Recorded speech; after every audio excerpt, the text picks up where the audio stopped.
Hello dear students.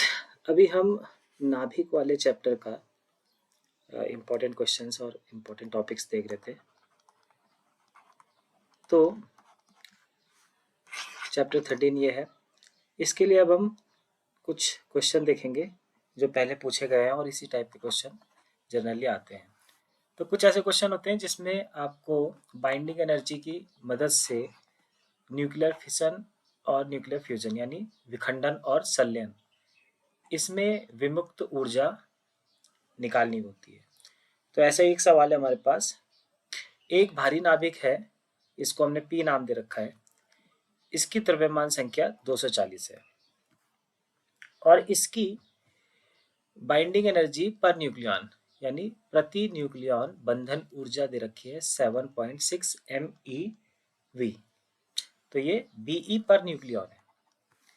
अब ये P दो हल्के नाभिकों में विखंडित हो जाता है, एक है Q और एक है R, जिसमें Q की द्रव्यमान संख्या 110 है और R की द्रव्यमान संख्या 130 है। Q की बाइंडिंग एनर्जी पर न्यूक्लियॉन है 8.5 और R की बाइंडिंग एनर्जी पर न्यूक्लियॉन है 8.4 MeV। तो हमको ये बताना है कि इस P का जो विखंडन हुआ है इसमें ऊर्जा कितनी निकलेगी, ठीक है, कितनी MeV ऊर्जा निकलेगी। तो इस टाइप के सवाल हम कैसे करते हैं। इस टाइप के सवाल में हम पहले देखेंगे कि जो P है उसकी कुल Be कितनी है। तो क्योंकि इसकी द्रव्यमान संख्या 240 है यानी इसमें न्यूक्लियॉन कितने हैं, 240 है, ठीक है, न्यूट्रॉन प्लस प्रोटॉन 240 है। तो किसी एक न्यूक्लियॉन पर जो बाइंडिंग एनर्जी है वो 7.6 है, क्योंकि पर न्यूक्लियॉन की बात करते हैं। तो एक न्यूक्लियॉन पे Be है 7.6, तो 240 पे कितनी हो जाएगी, इस तरीके से हम निकालेंगे। तो ये हो जाएगा Pe की कुल Be 240 गुणा गया 7.6, तो ये आ जाएगा 1824 MeV। आप लोग इसे करके देखना। इसी तरीके से अब हम Q की कुल Be निकालेंगे। तो Q की हमको दे रखा है द्रव्यमान संख्या 110 यानी इसमें कुल न्यूक्लियॉन 110 हैं और इसकी Be है 8.5। तो हमारे पास ये आ जाएगा 935 MeV यानी Q की कुल Be। ये तो थी बाइंडिंग एनर्जी पर न्यूक्लियॉन एक न्यूक्लियॉन पे, और ये है सभी न्यूक्लियॉनों की टोटल Be। इसी तरीके से R की निकालेंगे 130, क्योंकि इसका द्रव्यमान संख्या 130 है, गुणा 8.4 MeV। तो ये आ जाएगा 1092 MeV। इसके बाद हमको इन दोनों की Q और R की कुल Be निकालनी है। तो मैं कर दिया था पहले, अब दोबारा से बता देता हूँ। ये हो जाएगा Q की कितनी है 935 प्लस इसकी कितनी है 1092 MeV। इसको जोड़ेंगे तो आएगा 2027 MeV। अब हमको ये निकालना है कि टोटल एनर्जी कितनी निकलेगी। तो जो Q और R की कुल Be है माइनस कर देंगे P की Be से। तो Be ऑफ Q और R मैंने शॉर्ट में लिख रखा है ये, और Be ऑफ Pe दोनों को माइनस करते हैं तो हमारे पास कितना आएगा, कुल है इसकी 2027 माइनस इसकी कितनी थी 1824, 2027 माइनस 1824, तो इसका आंसर आ जाएगा 203 MeV। ठीक है, तो हमने कैसे निकालना है, हमने जो भी हल्के नाभिक अलग अलग हुए हैं उनकी टोटल Be निकालनी है, और जो क्या था मदर न्यूक्लियस था यानी कि शुरुआती जो था जो टूटा था उसकी Be निकालनी है और दोनों को माइनस कर देना है। इसी तरीके से अगला सवाल है हमारे पास। क्वेश्चन ये भी पूछा गया है। मान लो कोई न्यूक्लियस है और उसका परमाणु द्रव्यमान A है 240 और बाइंडिंग एनर्जी पर न्यूक्लियॉन है इसकी 7.6 MeV।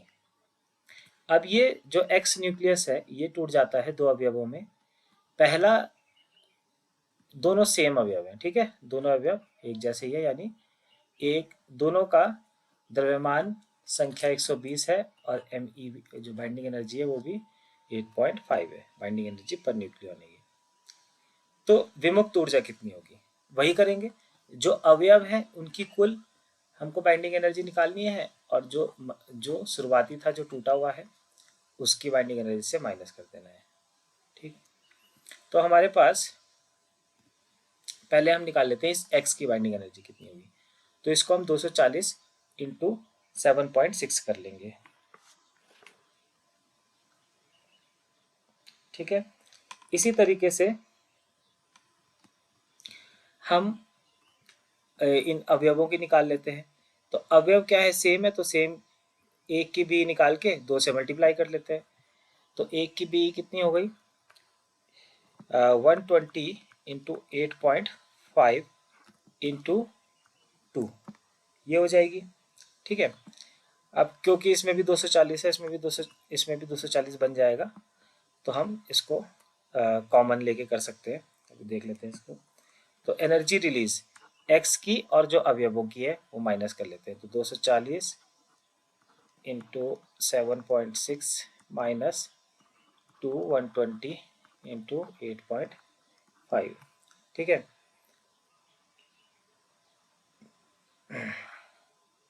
तो ये कितना आ जाएगा, देखो यहाँ पे 2 को 120 से मल्टीप्लाई करेंगे तो 240 आ जाएगा। तो मैं 240 कॉमन ले लेता हूँ, ये आ जाएगा, इसको आगे पीछे लिखना चाहिए था, 7.8, 8.5, 7.6।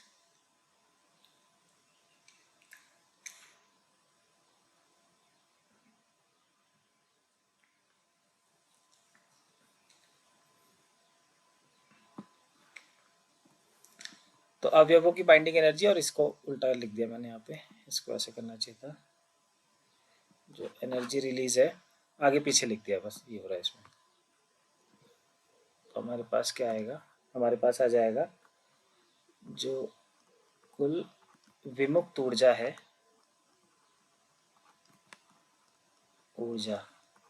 ये आ जाएगा 240 इंटू 8.5 माइनस 240 इंटू 7.6। ठीक है, जो बड़ी है वो तो आगे आएगी, तो 240 कॉमन ले लिया और 8.5 माइनस 7.6, तो ये हो जाएगा 240 इंटू 0.9, और इसको मल्टीप्लाई करेंगे तो ये आ जाएगा 216 MeV, इस तरीके से आ जाएगा। तो इसको नोट कर लीजिए। अब हमारे पास अगला है क्वेश्चन। ये क्वेश्चन पिछली बार का है, या ऐसा एक क्वेश्चन ये 2023 में भी आया है क्वेश्चन, और ये 2015 में भी आया है, लगभग सेम ही था ये क्वेश्चन, तो रिपीट भी होते हैं क्वेश्चन। तो अब क्या दे रखा है इसमें, हमको दे रखा है कि ये एक क्या है, नाभिकीय संलयन। ठीक है, ये हाइड्रोजन के 2 एटम है जो हीलियम बना रहे हैं। ठीक है, ये वाला ड्यूटेरियम है और ये वाला ट्राइटियम है, क्योंकि इसका जो परमाणु द्रव्यमान है वो 2 है।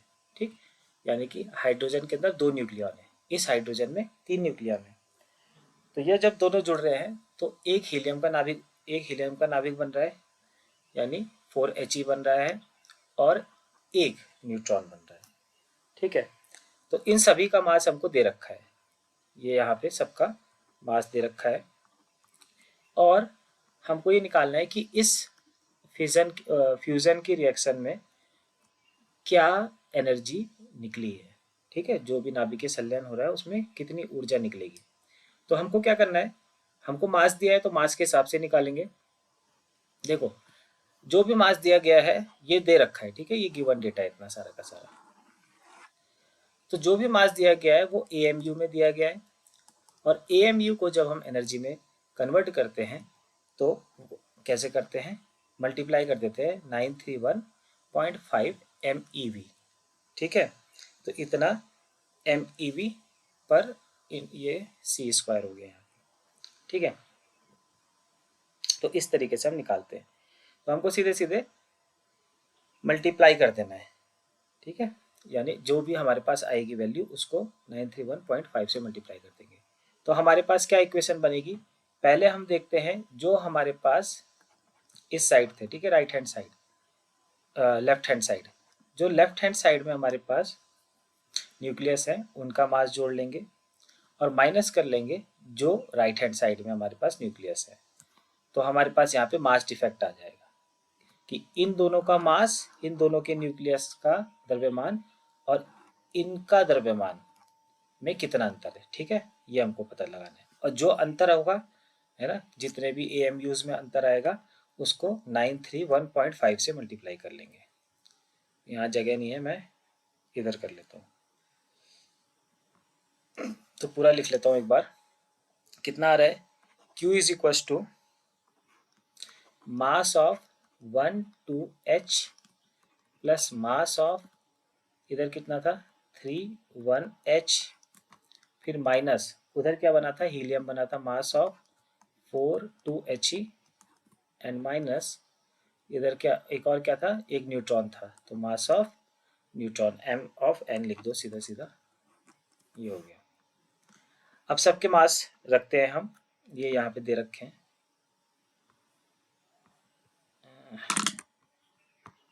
एक मिनट, ये दे रखे हैं सारे के सारे, तो मैं वैल्यूज रखता हूँ यहाँ पे पेपर से देख के।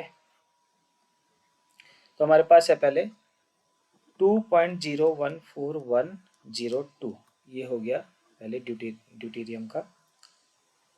दूसरा हो गया 3.016049, ये हो गया ट्राइट्रियम का। और माइनस 4.002603 और माइनस 1.008665, ये हो जाएगा। और जो भी इसका आएगा सॉल्व करके उसको 931.5 से मल्टीप्लाई कर देंगे तो हमको MeV में मान मिल जाएगा। तो जब हम इसको घटाएंगे तो हमको मिलेगा 0.0188883 इंटू 931.5 MeV, और सॉल्व करके आ जाएगा, उसको मल्टीप्लाई कर लेना 7.59 MeV। कुछ इस तरीके से इन सवालों को करना है। ठीक है, इसको एक बार देख लीजिए आराम से। अब हमारे पास अगला सवाल है, ये छोटा सा सवाल पिछले साल पूछा गया था कि एक नाभिक है हमारे पास 27x13, ठीक है, इसका न्यूक्लियॉनों की संख्या 27 और इसकी त्रिज्या दे रखी है r, और फिर हमसे पूछा गया है कि 125y53 की त्रिज्या क्या होगी। ठीक है, और ऑप्शन दे रखे थे कई सारे, और जो ऑप्शन दिए थे वो r की टर्म्स में दिए थे। ठीक है, तो हम निकाल लेंगे इसमें। तो देखो हमारे पास फॉर्मूला है r equals to r0 a की पावर 1/3, ये है।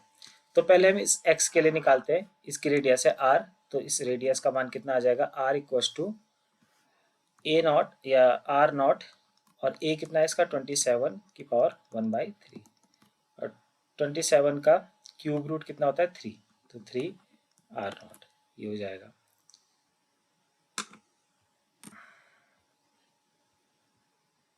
इसी तरीके से अब हम अगले इस y के लिए त्रिज्या निकालते हैं, इसका नाम है ry बोल देता हूँ, ये तो दे रखा था r, ये ry लिख देते हैं, ये हो जाएगा r0 कितना आ जाएगा 125 की पावर 1/3, तो यहाँ पे मैं लिख देता हूँ डायरेक्ट, ये हो जाएगा, इसकी 125 का क्यूब रूट कितना होता है 5, तो 5r0।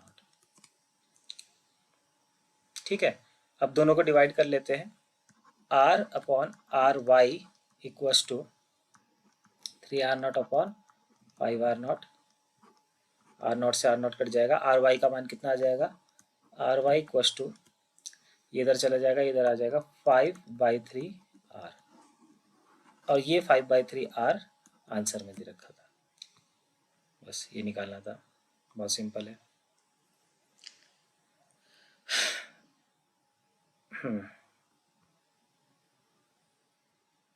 अगला सवाल ये भी 2023 में पूछा गया है कि 7x नाभिक कोई है, नाभिक व संघटक अवयवों के द्रव्यमानों में अंतर 21u है। ठीक है, यानी कि A के नाभिक है, ये किसी न किसी न्यूक्लियनों से मिलकर बना है, तो इसके जो न्यूक्लियॉन्स है ना, जो 7 न्यूट्रॉन प्लस प्रोटॉन है, उनके अलग अलग द्रव्यमानों को जोड़ा और इसके कुल द्रव्यमानों को जोड़ा, तो इन दोनों के बीच में अंतर आया 21u का। तो हमको ये बताना है Be पर न्यूक्लियॉन कितना है, यानी एक न्यूक्लियॉन पे कितनी Be आएगी। तो ये तो टोटल Be है 7 न्यूक्लियॉनों के लिए, तो एक न्यूक्लियॉन के लिए कितनी आएगी, इसको 7 से डिवाइड कर लेंगे। तो अब अगर हमको Be पर न्यूक्लियॉन निकालना है, जिसको हम EBN निकालते हैं बोलते हैं, तो Be से डिवाइड कर देंगे, Be को A से डिवाइड कर देंगे। ठीक है, तो Be है 21 और इसका A है 7, तो ये आ जाएगा 3 MeV, और ये ऑप्शन में दे रखा है। ठीक है, ऑप्शन वाला क्वेश्चन था, तो ये हमारा आंसर आ जाएगा। तो बहुत ही सिंपल ये क्वेश्चन थे, इसी तरीके से क्वेश्चन आएंगे, इसको ध्यान से देखना।